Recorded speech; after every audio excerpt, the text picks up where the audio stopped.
You're dispatched to a crime scene where the 18-year-old male patient has multiple gunshot wounds. Okay, so I've got my PPE. Is my scene safe? Yes. Alright, is this my only patient? Yes. And the mechanism of injury is just gunshot wounds? Yes. Alright, so I'm going to go ahead and call for additional ALS, and I'm going to consider C-spine and bring it along. So, approach the patient, what is my general impression?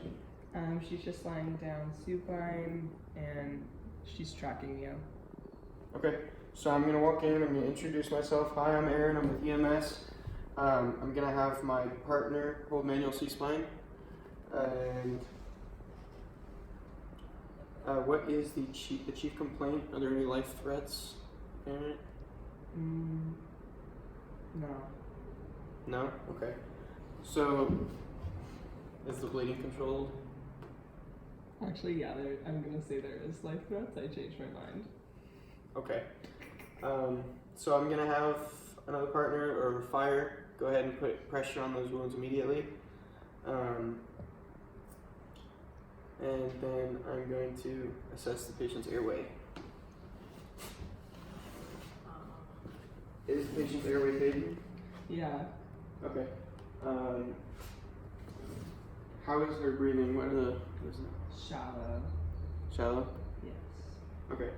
I'm gonna go ahead and put this patient on high flow oxygen at 15 liters a minute with an average breathing mask, and then I will move on to circulation. So I check the patient's pulse. It's weak and rapid. It's weak and rapid. Okay. And what does the skin look like? It's pale and diaphoretic. Okay. Is there any other major bleeding besides the gunshot wounds that are being treated? No other noticeable bleeding. Okay.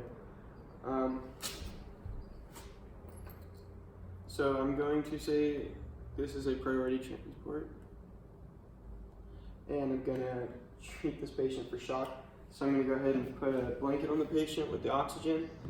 I'm gonna move the blanket around to do my assessment. So I'm gonna say this is a priority patient, and gonna load and go. But before that, I'm gonna try and get a little bit of history. Is the patient conscious? No. She's asleep now.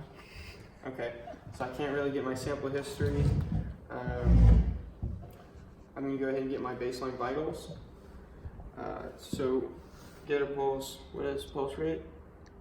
The pulse is 102. 102. Mm-hmm. Okay, and I'm going to put on the manual blood pressure cuff. And what do I get? 101 over 50. Okay, and I'm going to count respirations for 15 seconds and multiply it by 4. What do I get for respirations? 29. 29? Okay.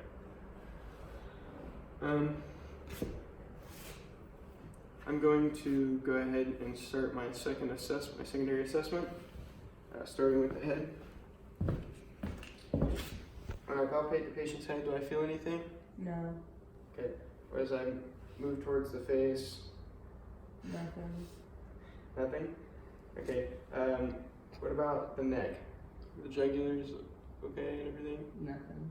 Okay.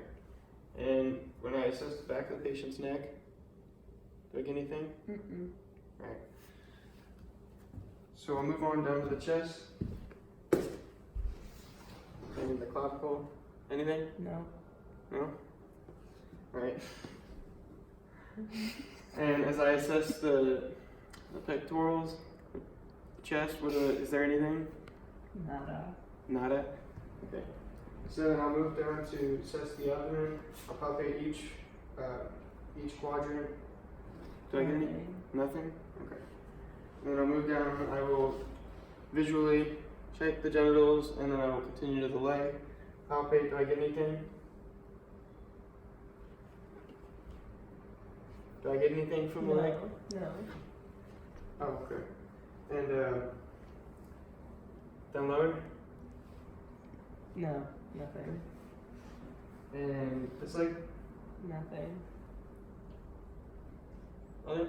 No. Okay. So, check the pedal pulse, do I get anything? Yeah, it's weak. It's weak? Yeah. Okay.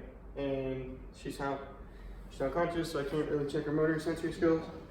And I'll move up and I will assess the pelvis. That's where the gunshot wound is. Okay, so I'll keep that in mind. So like, is there anything else though with the pelvis? It's stable. It's stable? Okay. I'll move up to the arms. Do I get anything? It's fine. Okay. Other arm? It's fine. Can I reassess the pulse? Still weak. Still weak. Okay. So, upon my secondary assessment, then I will then have a partner help me move the patient up on the other side so that I can palpate the back, the spine, and the buttocks. And do I find anything there? Okay. No exit wounds, anything? Okay. So at this point, I'm going to transport patient. I'm going to reassess this patient every 5 minutes because it's priority. And Beautiful.